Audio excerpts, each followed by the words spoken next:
Hi, კარგად შევით.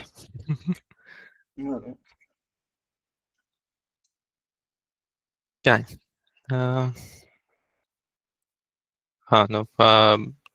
მოკლედ დავიწყებ. ან ზოგადად paper ვინ გარჩით ერთი მაინტერესებს ჯერ. დავიწყოთ. ან გარჩით თუ არა. აი გიგი მარაო. თქვი, არ გინდა ხელს აწევ ხოლმე ესე თქვი. ნაწილობრივ გავარჩიე, მაგრამ უმეტესობანა რაღაც ნამდვილად არ მოვხდი. ოკეი, მე. კაი. ნუ აი ნენელე გავყვეთ და მანდაც რა კითხვებიც გექნა, მე გამოვშხალ. სხვებმა?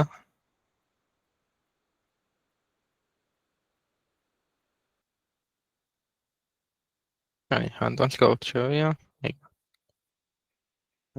კაი. მაშინ ხარ დავიწყებ ნელა, რამე თუ იყო გამაჩერებთ და ეგრევე მეტყვით რომ ეს ორი გავიგე, ან ეს კითხვა დამებადა ეხლა და ან მაგის პრობლემა არაა და რავი რა, დარჩენი ნახოთ. ნუ paper-ი არის, ან label smoothing არის ეგეთი მეთოდი, რაც იყენებენ ხოლმე და მაგის აღწერაზე არის, რატომ მუშაობს და ანუ რა უპირატესობა აქვს, რა ნაკლი აქვს.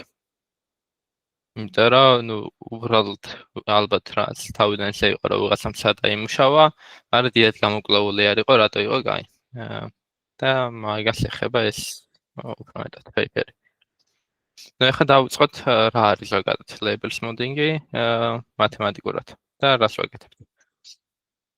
მაგის შეგვიძლია წარმოვიდგინოთ რომ გვაქვს რაც ნეირონული ქსელი და ამ ნეირონული ქსელის ბოლოსინა აქტივაცია რო ავიღოთ, ან აქტივაციის პასუხი რო ავიღოთ და რაღაც იყოს დემოდელი ზომის, მაგალითად ვექტორი იქნება.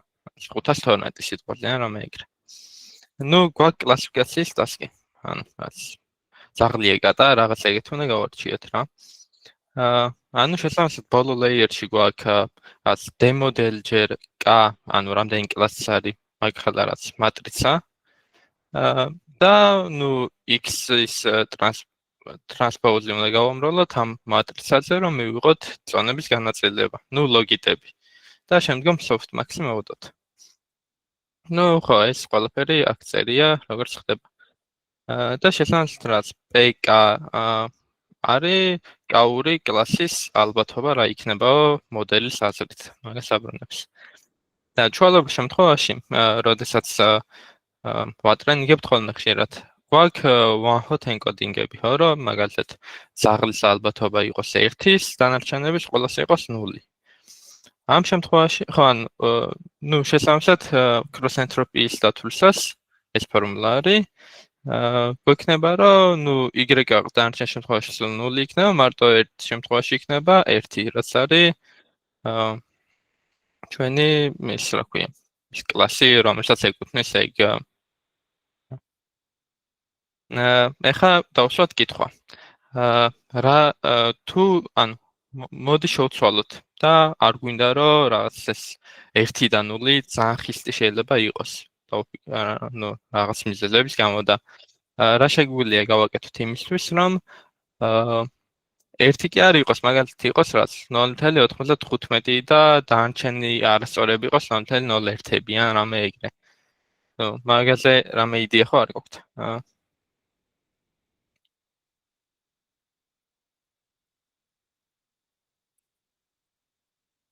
თქვი ხოლმე ესე რა, ანუ აქეთ გადმოშლა მიწაშერე და. ხო. ანუ მაგას ჩემს დიდი შედეგი არ იქნება, ანუ თუ სულ ანუ ყოველ ჯერზე 0.95-სა და 0.01-ს ავიღებთ, იმიტომ რომ ანუ მაინც ანუ ბაზაზე თვითონ ანუ range-ი ამდენჯერად შემცირდა 0-დან 1-მდე რო შევადაროთ, იმდენჯერში შემცირდება და weight-ებიცაც ანუ თვითონ ანუ ეგეთი რაღაც მოვა და ახლავებით. კი, მესმის რას ამბობ.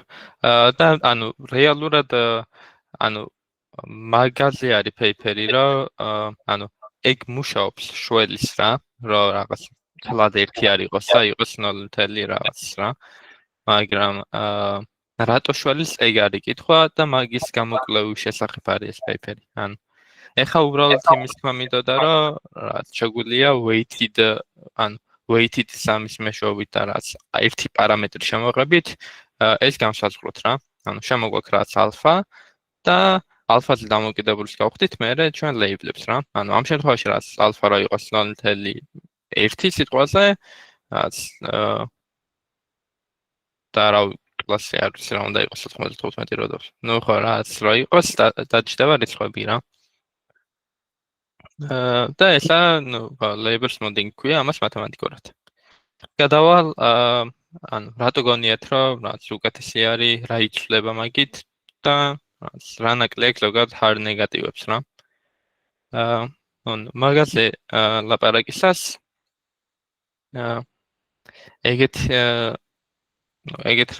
დასკვნამდე ნუ სამახამდე მოვიდანეს მოდი შევხედოთ ბოლოს წინა ლეიერის აუთპუტსო და რა კავშირი აქვს მაგას ბოლო ლეიერის წონებთან და ნუ ამბობენ რომ და ეგრეც არის რეალურად ეს x-ი რო ავიღოთ რაც ბოლოს წინა აუთპუტი არის და რო დამოკიდებული არის რეალურად weight-თან გეომეტრიულ დისტანციაზე გეომეტრიული დისტანცია რეალურად რაც activation-ის output-სა და ბოლო layer-ის შესაბამის წონას შორის შეგვიძლია დავთვალოთ ჩვეულებრივ აი მათ სკოლაში რო ისწავლება ორ წერტილს შორის მანძილით ხო აქაც მაგალითად ნუ რაღაც თან ჩვეულებრივ ნუ ვექტორებზე გვაქვს საუბარი და ვითვლით მანძილს გეომეტრიულ ევკლიდიანის მანძილი რაცა ეხა ნუ ხო რატო არის ეს მართალი რა რომ ანუ ლოგიტი რატო არის დამოკიდებული რეალურად წონის დისტანციაზე რა ეგ იმიტომ ხდება რომ აქ პირველი წევრი არის ნებისმიერი კლასისთვის ანუ ნებისმიერი w-იური წევრისთვის კონსტანტა ნუ იმიტომ რომ რაც აუთპუტი ყველგან ეგ აუთპუტი იქნება რა ძაღლის probability-ს დავუთვლით თუ კატის მანაც იგივე იქნება ეს ნაწილი და ნუ ეს ნაწილი რეალურად ესე კაცრად მათემატიკურად არ უნდა იყოს მაგრამ ეგრე გამოდის ხოლმე რომ რაც ნორმალიზაციებს რო ვიყენებთ მოდელში ნორმალიზაციების გამო თითოეული კლასის weight-ების სკალარული ნამრავლი არის ანუ სიგრძე უпростоრად არის ხოლმე ტოლი ერთმანეთის ნუ ეგ უწერიეთ თვითონაც პეიპერში და შესაბამისად გვრჩება მარტო ეს ნაწილი რაც უკვე ნუ ეს ორიანი ეგეც სკალარი არის და შესაბამისად დამოკიდებული არის თვითონ ამ ორი ვექტორის სკალარულ ნამრავლზე ხო შენ წერია აქ ოკეი გაი ეს ახლა რას გვეუბნება რა აქედან შეგვიძლია გადავიდეთ შემდეგ რამეზე რომ აი რა განსხვავება არის შენ თქვი ახლა გიორგი რომ ის არის რა ქვია ეს 0 იქნება თუ 1 იქნება თუ რაც 0.95 და 0.01-ია ასმაჩი იგივე არის რა თითქოს ანუ რაღაც განსხვავება გვაქვს და ეგ განსხვავება გავიგოთ ხა მათემატიკურად რა ხდება ან რატო არის განსხვავებული რა იქ ნუ მაგისთვის შეგვიძლია ვნახოთ რა არის თვითონ წარმოებული ლოსიც ლოსი წარმოებული ნუ ანუ ენტროპიის წარმოებული არის hard negativeების დროს pk-ს გამოკლებული y-კი k-რა და ეს y-k როგორც თქვი hard negative-ებში ან 0 არის ან 1 არის სულ 0-ია და მარტო სწორი შემთხვევაში არის 1 ნუ შესაბამისად ჩვენ თუ გვინდა ეხა ან ეს თუ არის წარმოებული რა შესაბამისად ჩვენი მიზანი არის რომ ეს რაც შეიძლება შევამციროთო და მაგის გამო რა უნდა იყოს pk რომ გავზარდოთ უბრალოდ და რა უნდა იყოს pk რომ ეს 0 გახდეს უნდა იყოს რაც y-ის ტოლი რა y-ას ტოლი ანუ შესაბამისად PT, ანუ რო დავაკონვერჯოთ რა. სიტყვაზე იდეალურად დატრენინგდა მოდელი, იდეალური ტრენინგის შემთხვევაში PT უნდა იყოს 1 სტოლი, P-იური უნდა იყოს 0 სტოლი. ეს ნაწილი გასაგებია ალბათ. ანუ ინტუიტიური ნაწილია, რომ რაღაც მაგაზე ვატრენინგებ რეალურად რა და იასთან და იგი იქნება პასუხი. და მეორე შემთხვევაში 1 - ალფა გვაქვს და ალფა - K გვაქვს რა, წარმოებულში. აქაც შესაბამისად სწორის იქნება 1 - ალფა და არასწორის იქნება ალფა შეფარდებული K-სთან. აი, აქამდე რა მიკითხვა არ გაქვთ?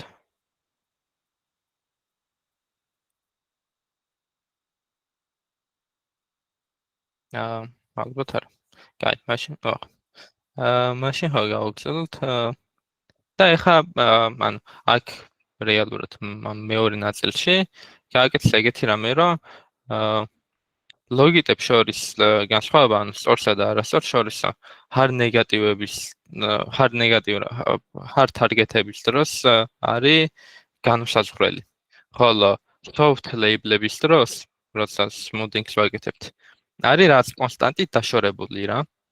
ანუ ერთ შემთხვევაში გამოდის, რომ მე სწორი პასუხი რომ აქვს, ამ სწორ პასუხს ავიღებ, თავარია რომ ამის ალბათობა გაიზარდოს, დანარჩენების რაც შეიძლება შემცირდეს, მაგრამ ამათ შორის კავშირი როგორი იქნება, რომ მაგალითად, რაც თანაბრად იყოს დაშორებული ან რაც ეგეთი, მაგას არ განსაზღვრო რა. ანუ შეიძლება რაც ნებისმიერი რაც ის კონდეს რა ფორმა გეომეტრიული ამის. და ეგ რაღაც მომენტში ზოგჯერ პრობლემებს იწვევს, რომ რაღაცის output შეიძლება უფრო მაღალი იყოს, არასწორი პასუხის რაღაცის უფრო დაბალი რა. და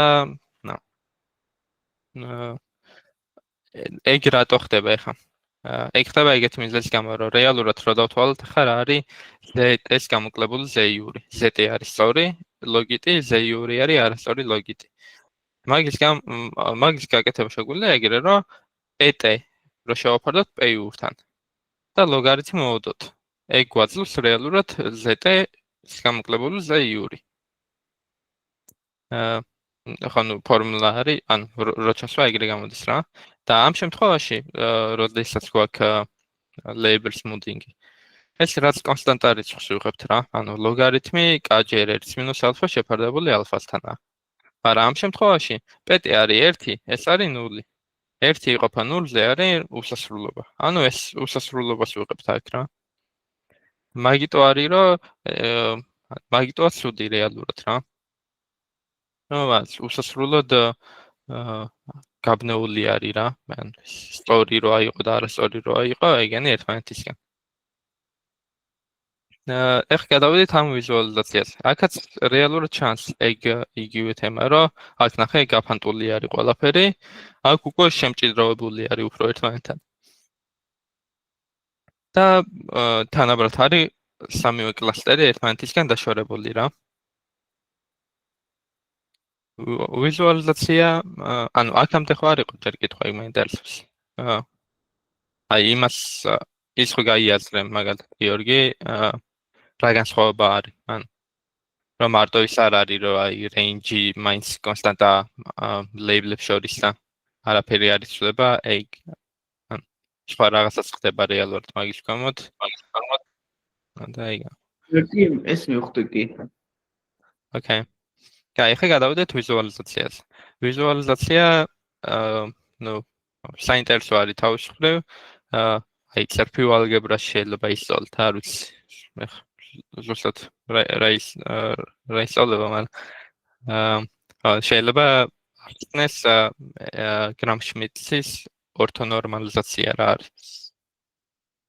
ანუ ახლა მიზანი რა ქონდათ ამათ რა, როდესაც ვიზუალიზაციას აკეთებდნენ რა, მოდის სამი კლასის რაღაც ურთიერთმემართება ნახოთო რა, როგორია. იმიტომ რომ წესი თანაბრად უნდა იყოს დაშორებულები ახლა რა. და იქ კიდე არ უნდა იყოს. მაგის გამო გადაწყვეტეს რომ ეგეთი რამე გავაკეთოთ. პროექცია გავაკეთოთ ამ დიდი განზომილების დაბალ განზომილებაზე 2D-ზე, რომ ჩვენ აღვქვათ მე რა ხდება. მაგრამ პროექციის მთავარი მიზანი ის არის, რომ გეომეტრიული სტრუქტურა უნდა შევინარჩუნოთ. ამ შემთხვევაში. ხო და შეგვიძლია პირდაპირ მაგალითად ეს კითხვა დავსვათ რა. რატო არ გამოიყენეს ამ შემთხვევაში უბრალოდ PCA ან რაიმე სხვა ალგორითმი. რამე ვარიანტი ხო არ გქონთ მაგის ახსახსნელად.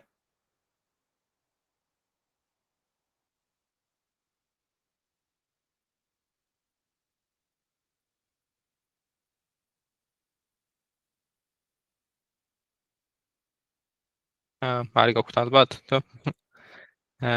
კაი, მაშინ უპასუხებ. მოკლედ, ეს ალგორითმები რაც არსებობს, PCA, DSN ან რამე სხვა, ისინი სეზახინვანი. მსგავსი ალგორითმები რეალურად გეომეტრიულ სტრუქტურას უკარგავს ამ ინფორმაციას, რაც გვინდა რომ ჩვენ ავიღოთ და შევხედოთ რა. და მაგიტო ეს პროექცია იყო ერთ-ერთი ყველაზე კარგი სოლუშენი ამისთვის. პროექცია როგორ გეთდება ხა? უბრალოდ ხელით თქვენ რომ მოგიწიოთ სიტყვაზე დაწერა, მარტივად რო დაწეროთ, მაგ მიზნით გავიაროთ უცბად რა. დიდი არაფერი ის არა. ან W-ები როგორც აღნიშნე არის V-იური ნიშნავს ბოლო ლეიერში იური კლასის ზონას. შესაბამისად, სამ კლასს რადგან განვიხილავ, შემიძლია ორი ვექტორით ამათი spanning space-ი აღწერო. ანუ ამათი წერფივი კომბინაცია მჭირდება მაგისთვის მარტო რა. A1 გავხადოთ W2-ს გამოგლებული W1, A2 W3-ს გამოგლებული W1. ანუ ესა უბრალოდ რაც ერთ ვექტორს გამოვაკელე მეორე. რიცხვებში რა წარმოიდგინოთ. შემდგომ რაც ვაკეთებ არის რომ აქ რეალურად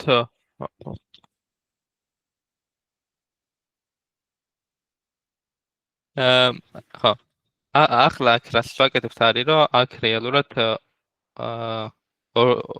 ნორმალიზაცია უნდა გავაკეთოთ ამ ვექტორის და ანუ A1 რაც არის სიგრძე გვინდა რომ იყოს ერთი სტოლი და მაგას ვაკეთებთ აქ ავწერთ U1-ით. ანუ მიმართულება იგივეა, სიგრძე უბრალოდ ერთი გავხადეთ რა. ანუ ეს ფორმულა მე შემიძლია ჩაგიგდოთ მე როგორ იხსნება თუ გაინტერესებთ ან თქვენ მოიძიოთ უბრალოდ და მაგ ფორმულით მივიღეთ ეს U1 ერთი ბაზისია უკვე თავისთავად, მივიღეთ მეორე ბაზის ვექტორი U2. ორი ბაზის ვექტორი თუ გვაქვს, უკვე შეგვიძლია რეალურად პროექცია გავაკეთოთ ამაზე. და პროექცია კეთდება შემდეგნაირად რა, ან გვაქვს ორი ვექტორი, ან ორ კოლუმნიანი მატრიცა გვაქვს, 512 სიტყვაზე row-ი და ვაკეთებთ პროექცია შემდეგნაირად, რომ x-ს ვამრავლებთ U1-ზე, x-ს ვამრავლებთ U2-ზე. ანუ სკალარულ ნამრავლები გვაქვს აქ. შესაბამისად გვაქვს აქ უკვე რაც ორი რიცხვი უბრალოდ x და y. და x და y შეგვიძლია გამოვსახოთ 2D სიბრტყეზე. და რეალურად ეგ არის გამოსახული აქ რა, რასაც ვუყურებთ. ეს ნაწილი თუ არის გასაგები, როგორ გეთდება და რო რამე თქვენ თუ გააკეთებდით რა.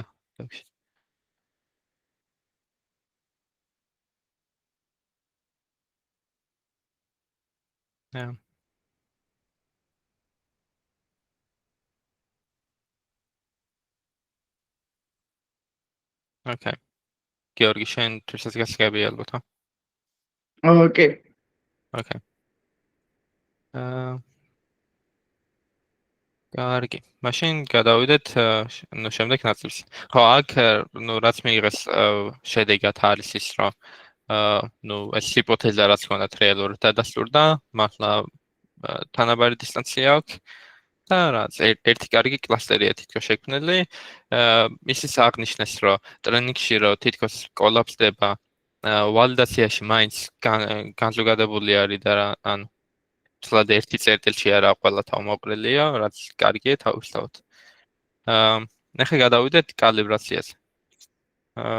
მოდელის კალიბრაცია არის ძალიან მარტივად რო ავწეროთ, რამდენად შეესაბამება მოდელის confidence-ი მის accuracy-ს რა. ანუ რო ფიქრობს რა 0.5% არის რაღაცაში დარწმუნებული, შენ 0.5% უნდა გქონდეს ამას accuracy დაახლოებით რა. ანუ თუ ისეთი ფოტო არის, რომელიც რაღაც მათში მართლა ზაღარს გავს და რაღაც მათში მართლა კატას გავს, ანუ მანდაც რაც ეგ ალბათობა უნდა განმეორდეს მოდელში რა. იდეურად ეგეთი რამე. და ნუ რეალურად რატო არის ხოლმე საჭირო არის რომ აი ყველაზე კარგი მაგალითი არის beam search-ი. beam search-ი კეთდება რომ როდესაც მაგალითად თარგმნის ტასკშია ხოლმე ძალიან ხშირად და როდესაც გვინდა რომ ტექსტი გადავთარგმნოთ, მან ხო ალბათ ანუ ავტორეგრესულად მოვუყვებით რომ შემდეგი ტოკენის ალბათობა რა არის, მაგის შემდეგ ის ეგ ავუღოთ, მე მაგის შემდეგი რა არის, ეგ ავუღოთ, მე მაგის შემდეგი. და beam search შეგვიძლია რომ ანუ ეს ალბათობა რეალურად შეიძლება რაღაც მომენტში გერჩინოს რომ ცოტა დაბალ ალბათობიანია იყო.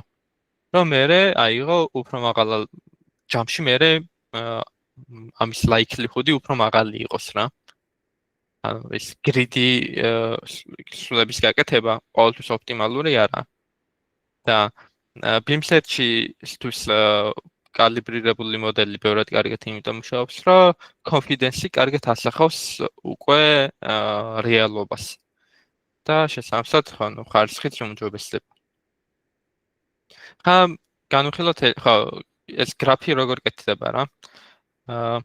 ნუ რაც ვალიდაციაზე გავუშვი დატა, დამიბრუნდა რაღაცა confidence-ები და მაქვს ხო ანუ და მაქვს მე რაღაც საშუალო რიცხვი accuracy, ანუ რამდენჯერ შეცდა, რამდენჯერ არ შეცდა.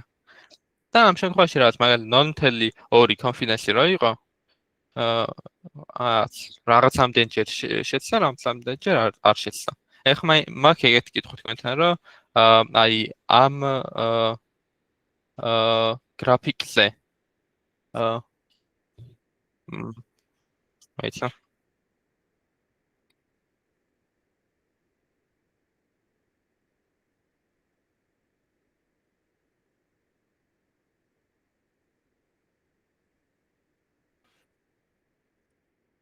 ხო, კაი დაუბრუნდით.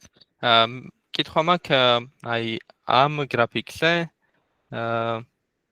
ეს დაბლა რა ხაზიც არის თქვენი აზრით over confident არის თუ under confident არის? ანუ უფრო თავდაჯერებულია თავის პასუხში და მაგის გამო ეშლება რაღაცები თუ ნაკლებად თავდაჯერებული არის და მაგის გამო ეშლება? მგონი ნაკლებად დაჯერებულია. თავდაჯერებულია.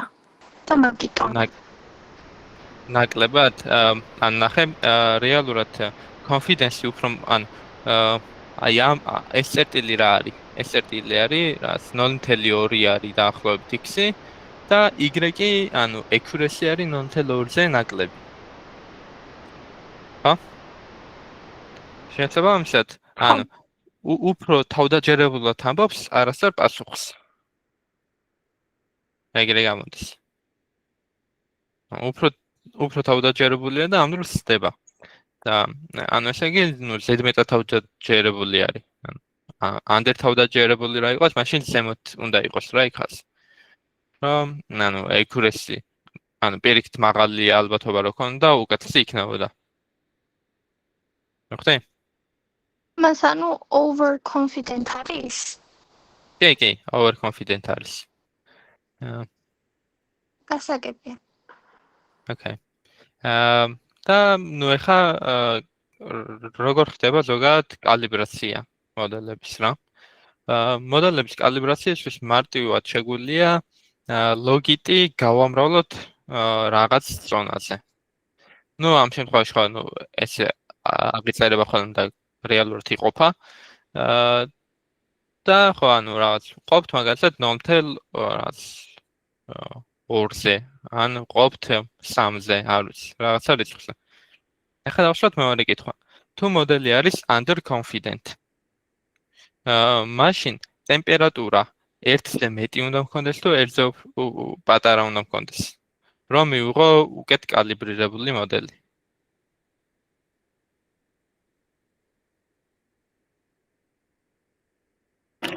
ანუ under confident არის? კითხვა ვერ გავიგე. ხო, under confident არის მოდელი და მიზანი არის რომ უფრო კალიბრირებული მოდელი გქონდეს. მაშინ ერთზე ნაკლები არ უნდა იყოს? კი ბატონო, მართალია. ხო, ერთზე ნაკლები უნდა იყოს ტემპერატურა, რომ მივიღოთ ეგ შედეგი. ამათ რაც გააკეთეს არის რა, დაადგინეს ეგეთი რამე უბრალოდ ემპირიული დასკვნებით, რომ label smoothing-ი უკვე საკმაოდ კარგი კალიბრირებულ მოდელს გვაძლევს. და ტემპერატურის საჭიროება აღარ არის ხშირად. და ეგ ჩანს, ამ გრაფიკშიც, რომ მაგალითად მწვანე ხაზი რაც არის, ეს მწვანე ხაზი არის ტემპერატურა 1 რო კონდესო და 0.05 ალფა იყოს. და უკვე საკმაოდ ეს არის რა ქვია. მიუყვება სინამდვილეს რომ. ხო, ეგ არის. ერთადერთი რაც ამ ნაწილზე მინდა აღვნიშნო არის ის, რომ ანუ კი ამბობენ კაი BIMSEC-ში რომ იდეურად გაუმჯობესებს, რაც უფრო ინტუიტიური არის რა. მაგრამ მანდა მეორე ნაწილი რომ რეალურად ამ კვლევაში ამბობენ რომ plus core გაუმჯობესდაო. როდესაც სადეს რაც იმის label smoothing-ია. აგერ ამ მაგალითად რაც ხო ტემპერატურაზე არის აქონ თუ ალფაც არის არ ვიცი მაგრამ ორივეც ანუ კალიბრირებული მოდელი შეიძლება მოკლედ და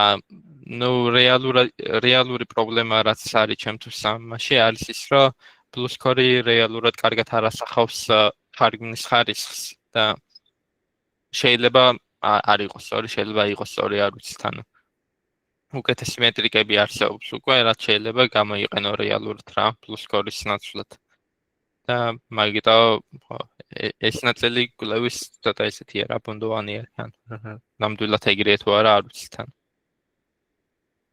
არა ალბათ ეგრე იქნება რა თქმა ნუ ახლა გადავიდეთ საბოლოო ნაწილზე რაც არის knowledge distillation. აი ჯერ კითხვა knowledge distillation რა არის ვაფშე ვინახეთ საბა დიდი მოდელიდან პატარა მოდელს რო ვასწავლეთ? კი, ეგ არის. გვაქვს teacher მოდელი და გვინდა ამის აუთპუტებით გავწვდნათ student მოდელი. ნუ ლოსი აღიწერება შემდეგნაირად, ან შეიძლება გქონდეს დალეიბლებული data, მაგალითად რა, რაც აქ არის აღწერილი. და weighted სამი გავაკეთოთ მაგათი. ანუ beta თუ 1 იქნება, მარტო distillation-ის ხარჯზე გამოვასწავლა. თუ რაღაც სხვა რიცხვი იქნება 0-სა და 1 შორის, მაშინ უკვე რეალურ data-საც ვნახავ და ამის პასუხებსაც ვნახავ და ნუ ეგრე სწავლობს. ეხლა ხდება ეგეთი რაღაც, რომ ნუ კითხვა ისმის რა, თუ გვაქვს კალიბრირებული მოდელი. შეგვიძლია თუ არა ვთქვათ, რომ რაღაც ორი კალიბრირებული მოდელია სიტყვაზე და ერთის accuracy უფრო მაღალია ვიდრე მეორესი. ამ accuracy ვისიც უფრო მაღალია, ეგ უეჭველი უკეთეს სტუდენტ მოდელს შექმნეს თუ არა? ეგ არის კითხვა. ორივე ერთნაირად კალიბრირებულია? კი, ერთნაირად ორივე საკმაოდ კარგად კალიბრირებული მოდელები არის და ერთი უკეთეს შედეგს ძლებს ბენჩმარკებზე ვიდრე მეორე რა.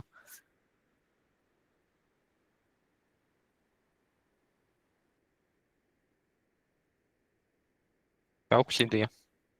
ანუ ლოგიკურად უკეთს უნდა ასწავლოს, მაგრამ რადგან ესე კითხვა დასვი მაშინ არა. ხო, ეგ მომენტი არის. ანუ აქაც ეგ ფიქრობს რა label smoothing-ი რეალურად accuracy-ს ზრდის რა ზოგჯერ. და რო დატესტეს ისეთ distillation-საც accuracy გაიზარდა, თან კალიბრირებულია მოდელი, საბოლოო სტუდენტ მოდელი რო დაატრენინგეს, უფრო ბევრად უფრო ცუდი შედეგი მიიღეს, ვიდრე უბრალოდ hard target-ებზე დატრენინგებული teacher მოდელი რო ჰქონდათ. ნუ მე რაღაც იქ კიდე ტემპერატურების ატესტეს რაც. ნუ ხო, მთელი მოამისა რა. ყოველთვის ეგრე არ ხდება თურმე რა. რაღაცა იკარგება. ნუ ეგა კითხვა ხარ, რომ ანუ მე დაფიქრდნენ, კაი, ეგრე თუ ხდება, ანუ რაშია პრობლემა მაშინ რა, ანუ რა ისეთი ინფორმაცია იკარგება ამ პროცესში, რომ სტუდენტი ვეღარ სწავლობს. არა და თითქოს შედეგი უკეთესი ქონდა ვაფშე ამ teacher-ს.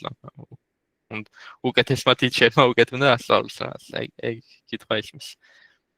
და ნუ ამის გასარკვევად მე გამოიყენეს ეგეთი თემა, რაც არის mutual information ქვია რა. ნუ ძალიან იდეურად და ინტუიტიურად ავხსნათ ხა ეს რა არის. ამისთვის შეგვიძლია გამოვიყენოთ ეგეთი რამე რა. ინფორმაციის თეორიაში კლოდ შენონი არის ეგეთი პიროვნება, რომელიც ფუძემდებელია ამ დარგის. მაგან აღწერა ეგეთი რაიმე, რაც ქვია ბიტები. ბიტი არის ინფორმაციის ერთეული. და არის მინუს ლოგარითმ 2 p. რაც p ანუ რაც probability რა, ალბათობა. და ხო ანუ აქ ახლა რაც ვაკეთებთ არის რომ y არის output-ი, x არის input-ი.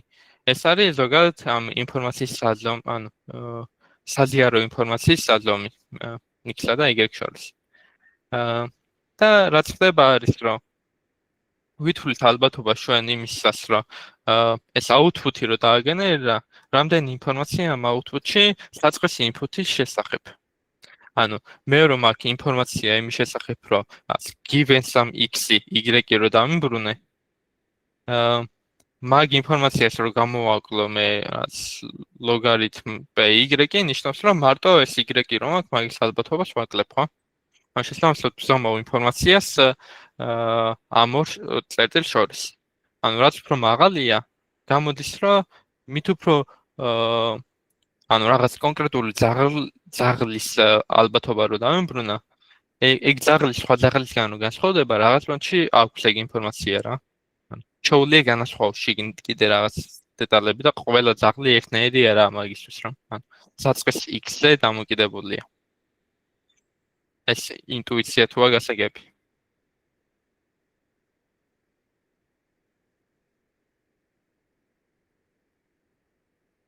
ანუ ამას კარგავს ხო იმის დროს რა ქვია? label putting დროს. კი, ეგეთი რაღაც აღმოაჩინეს მე. ნუ ეხა ეს ინტუიცია თუ არის გასაგები, ნუ როგორ გააკეთეს ეგაც ავხსნათ ვარ მაშინ. ნუ ეგეთი რამე გააკეთეს, რომ x-ა დაიღეს უბრალოდ ინდექსი. ანუ მაგალითად მეხუთე ფოტო. ანუ მეტი არაფერი არა საჭირო მაგისთვის რა. ხოლო y-ები დააგენერა შემდეგნაირად. ანუ შენ რო ეხა ერთ ფოტოზე კლასიფიკაცია გაუშვა რამდენჯერმე, რეალურად სულ ერთ და იგივე პასუხს მიიღებ. ანუ რაც დისტრიბუცია გინდა კონდეს რა და არა ერთი რიცხვის სკალა არის. მაგის გამო გააკეთეს ეგეთი რამე, რომ აი ეს რაც წერია რა, d იყოსო პატარა ცვლილება აუგმენტაცია დატაში. ეს აუგმენტაცია შეიძლება იყოს ფოტო რო 5 პიქსელით მარჯვნივ გაუწიო მაგალითად, ან რამე ეგეთი. ანუ ამ შემთხვევაში ძაღლად დარჩება, კატა დარჩება, არაფერი ისეთი არ იცვლება და ანუ სხვადასხვა აუთპუტები მაქვს დატაზე. ანუ მაქვს ბევრი y. ერთი x-ით დავაგენერე ბევრი y. მე გააკეთეს ეგეთი ესემშენი, რომ ეს y-ებიო არის გაუსის დისტრიბუციიდან დაგენერირებულია. ხა რატო არის ვაფშე მაგას ესემშენის გაკეთება საჭირო? იმიტომ რომ log p-y-ს ვერ დავთვლით რა. არ ვიცით რა არის log p-y. და იმიტომ რომ დისკრიმინატორი მოდელია ზოგადად და რაღაც მაგის გამო. და შესაბამისად გვჭირდება რაღაცნაირად ავხსნათ ის განაწილება, რაც მივუღეთ. ნუ ამათმა დაუშვეს, რომ ესო გაუსიანია, ხა ზუსტად არ ვიცი რატო დაუშვა, შეიძლება რამე ტესტიც გააკეთეს და გავუდა გაუსიანს ან რამე ეგეთი. ხო, ნუ მაგესემშენის მე, ანუ ეგ რაც ნიშნავს ზოგადად, რა ეგ მაგესემშენის გაკეთება, რომ ეს y-ები რო არის დაგენერირებული, ესე იგი გაუსის განაწილებით არის დასემპლილია რა, ეს y-ები. ხა თუ გვაქვს რაღაც რიცხვები. კითხვა მაქვს ეგეთი, რა პარამეტრები მჭირდება იმისთვის, რომ ავწერო გაუსის დისტრიბუცია.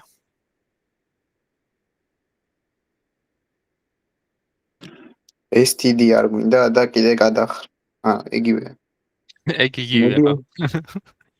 მედიანი და std. მედიანი არა, მედიანა არ გვინდა. საშუალო. მინ, საშუალო. საშუალო გვინდა მართალია.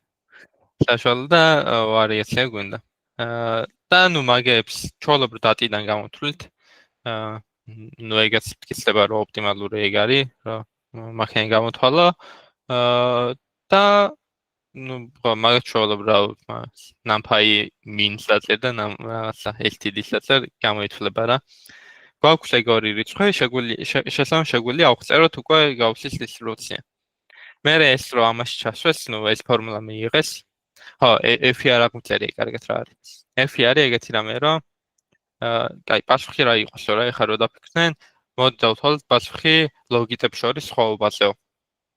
მაგალითად, რაც დაღლი რო უნდა დაიგენერებინა და რაც კატა დააგენერირა სიტყვაზე, მაგათ შორის სხვაობა არის F-ი.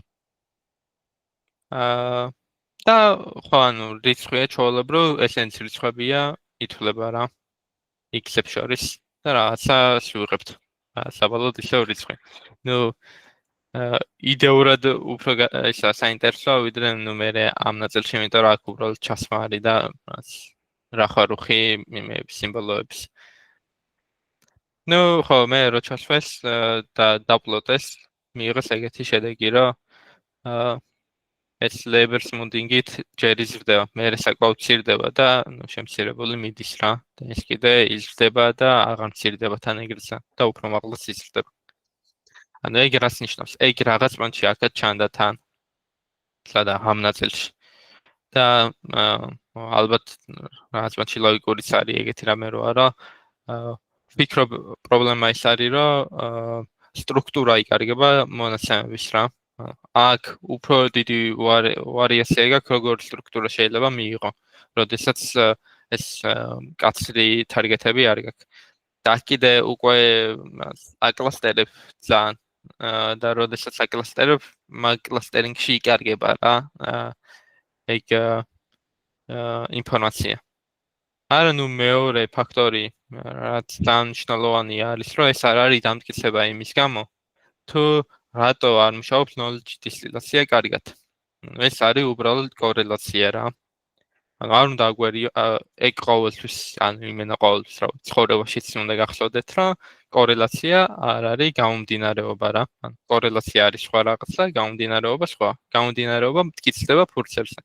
ეს არის უბრალოდ რომ ინტუიტიურად დაფიქრდნენ, რაღაცა ინფორმაცია იკარგებაო, ალბათ სტრუქტურული რამე ინფორმაციაო, რადგან labor smoothing-ი ცვლის მაგ სტრუქტურებს, როგორც მაგამდე ნახეს და ეს რადგან არ მუშაობს, ალბათ სჭირდება, რომ უფრო კარგი სტრუქტურა ქონდესო და ეს მონახაზი რაც იკარგებაო, მაღალი განზომილებაშიო.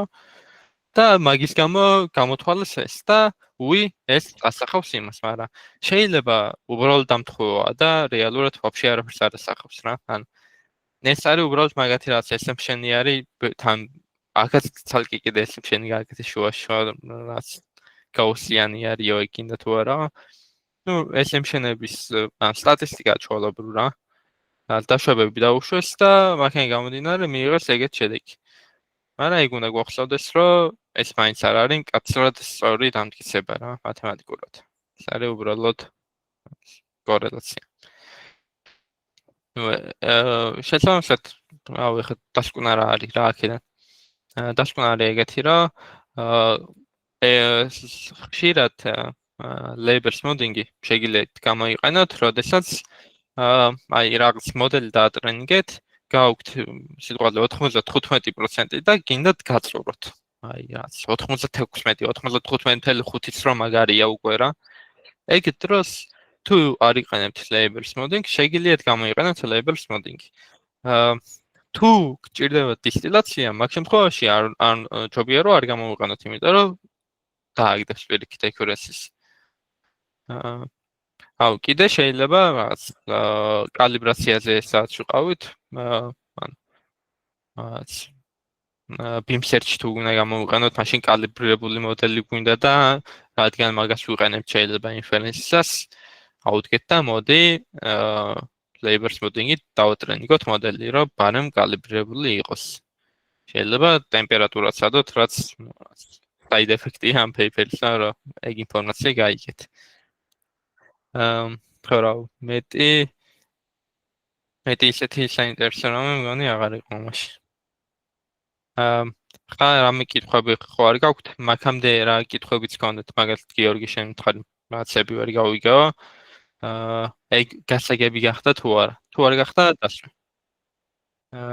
კი, ეხლა უკვე გავიგე ძირითადად უბრალოდ ტერმინები, ტერმინები რომ არ ვიცოთ ინტერნეტში, კარგად, კარგი განმარტები მაინც და მაინც არ ეწერა და ეხლა მივხვდი. კი ბატონო. კაი, სხვა? მე მაინტერესებს, ნებისმიერ მოდელთან შეგვიძლია რომ გამოვიყენოთ detection-ის დროს, ნებისმიერ detection model. ნუ, კაი, აქ აღწერილი არის ამას რომ იყენებენ კლასიფიკაციისთვის. ნუ რეალურად ავტორეგრესიული მოდელს თავისთავად კლასიფიკაცია შემდეგი ტოკენისა. და ნუ ტასკი უნდა იყოს, ეგეთი სტილის ტასკი, რომ ალბათობებს გიგენერებდეს და შენ უყურებდე მერე ამას და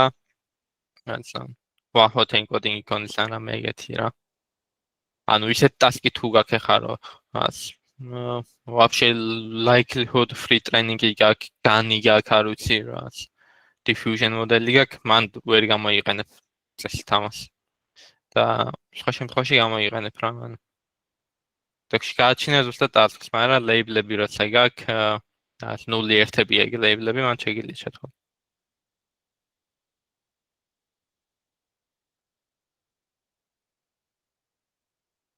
კიდე?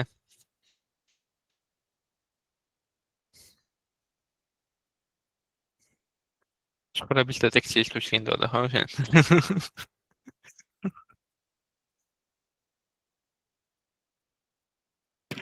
ხო, წესით გამომატკივრ.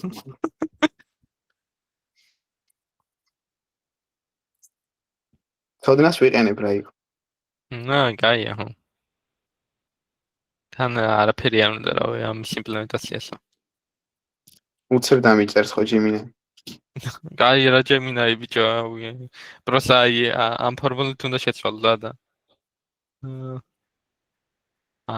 ამ ფორმულით უნდა შეცვალო უბრალოდ y-კაები და და ალფას აიღო. ერთ ხაზია ლითერალ.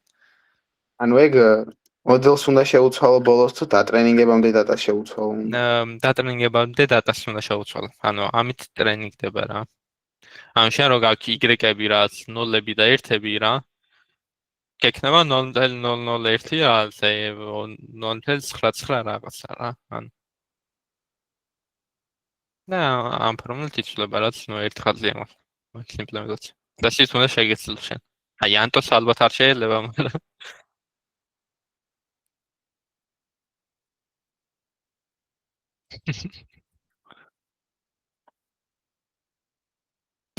უკვე დატრენინგებული მოდელი თუ მაქვს და იგივე დატასეც რო ეს გავუკეთო და პროსტა რამდენიმე ეპოქაზე რო გადავწვთნა.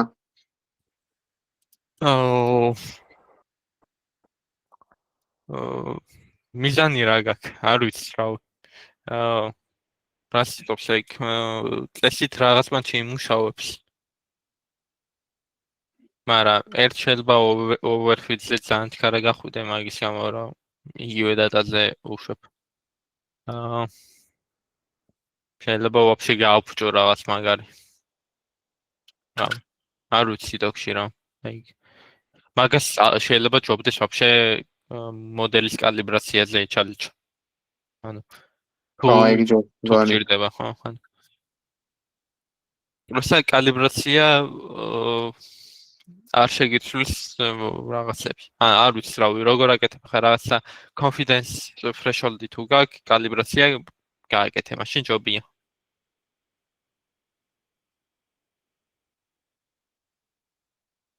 და ტემპერატურით გააკეთებ მაგას რა, პირადად ვალიდაციის დატაზე. მაგრამ ხო, ალბათ ვალიდაციაზე გეკეთება, არ ვიცი. ეგ კალიბრაციას ტრენინგის პროცესში უნდა შევცვალო? არა, კალიბრაცია მე ხო. ისე რა შეგიძლია ტრენინგისას, მაგრამ ალბათ შეგიძლია მე რიც გააკეთო მომენტ რა. მან ხო უბრალოდ ამრავლებ რა და ეხა ეს ხაზი ძალიან ისე მარტივად რომ წარმოიდგინო, ეს ხაზი რომ вообще სწორი იყოს, ესეთი და უბრალოდ დაბლა იყოს, იცი რომ ზემოთ უნდა აიტანო რა. რა უკეთ ასახ. ანუ რავი, შეიძლება ან მე თუ გააკეთე ფიტოქში. მან არაფერში დაგეხმარება რეალურად ეგ რა, იმიტომ რომ threshold-ი რო უბრალოდ უფრო დაბლა დაადო, იგივე საქმეს გააკეთებს სიტყვაზე, ანუ უფრო მაღლა რო დაადო.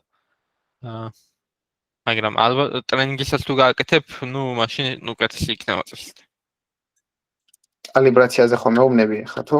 ხო, კალიბრაციაზე. პროსტა გამრავლება უბრალოდ ამ გრაფიკს ჩააჩოჩებს რომელიმე მხარეს რა და ეგ არ გაწყობს რავიან. პროსტა დაბლა იღებ threshold-ს რა ჩაჩოჩებისას.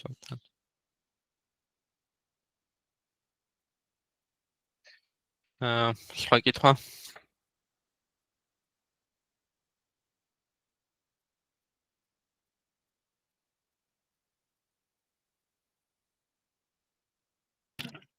ამის გამოყენება ამოცანაზე როგორ შეიძლება რომ დაგჭირდეს?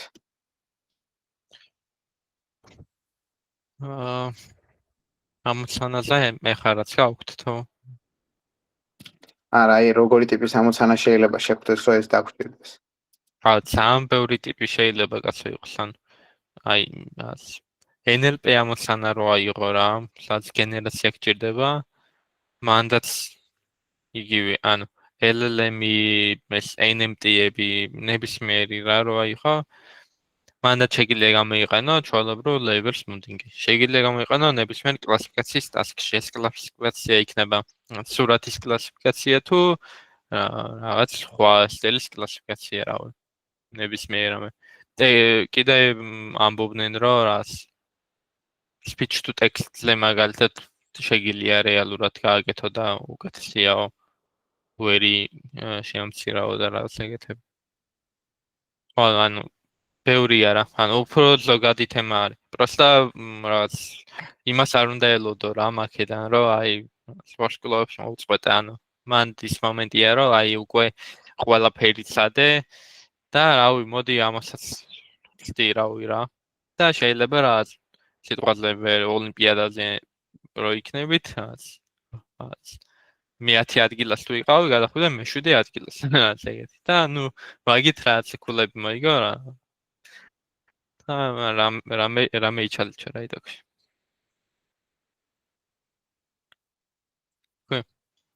და ეს overfit ეხმარება? ეს overfit ეხმარება თუ არა? მეცა დავფიქრდე. ანუ რეგულარიზაცია არ არის რაღაც მხრივ და. ხო, რაღაც მხრივ არის რეგულარიზაცია, მაგრამ მე მეეჭვება რომ დიათ ეხმარებოდეს. ნუ ერთი იმიტომ რომ აქ არ ვიცი იყო თუ არა ეგეთი რამე ნახსენები. შეიძლება უფრო ჩქარა ტრენინგდებოდეს ვითომ მოდელი. ყოველ შემთხვევაში რა ხალხგასმით არ იყო აქ ნათქვამი. და ეგეთი რამე ისეც ამხსმენია დიდათ რა. ანუ ეგეთი სტილის რეგულარიზაცია არა და მაგრამ უფრო smoothing-ია ვიდრე ძალიან ხელი ან dropout-ს რო იყენებ, მან თიშავ ხო რაღაც ნეირონებს და ამ შემთხვევაში უფრო ან სხვა მიზანი გაქვს რა. არ ვიცი ზუსტად რა. შეიძლება რამე სხვა paper-ში იყოს მაგას საუბარი. აქ არ ყოფილა დიეთ.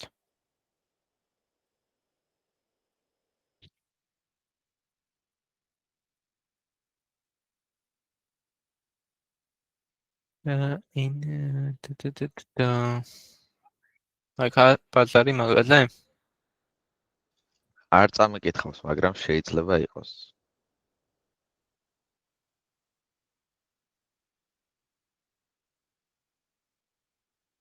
შეიძლება. კითხე მე შენც მაგაცი. ანუ ვაიცა, вообще აქ მყავს მე ძმა.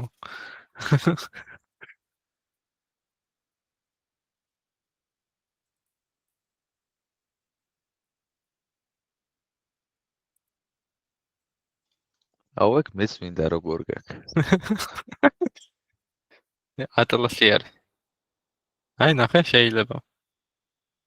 მაგრამ ყოველთვის არა.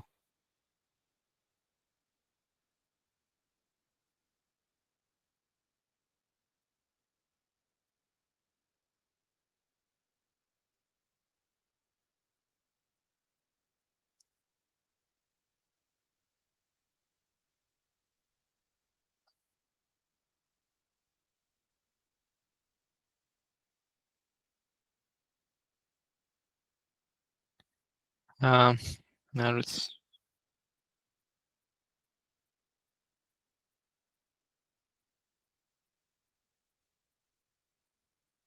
რაღაც მათში დაიხმარება ალბათ, მაგრამ აი თქვენ თლად მაგაზე არა საუბარი.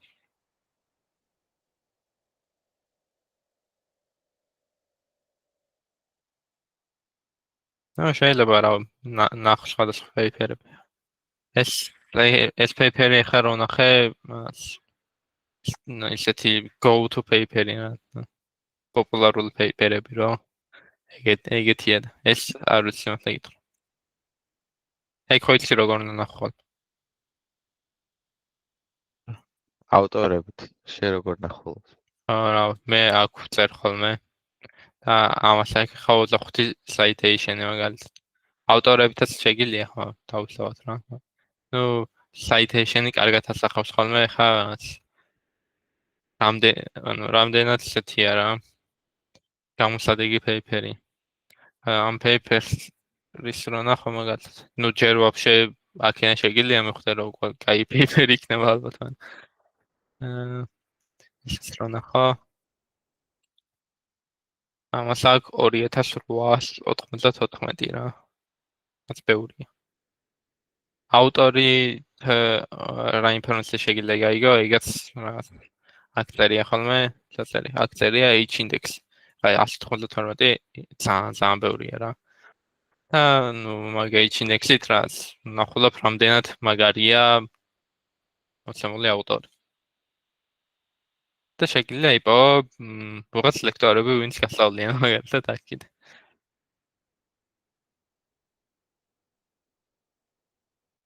აი რამეა.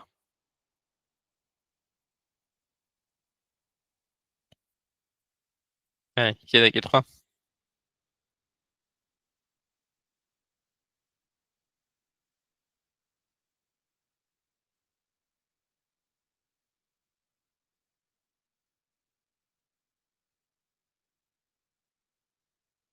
აი არა როგორ ჩანს მე კითხვა. ოკეი. შენ გავთიშო.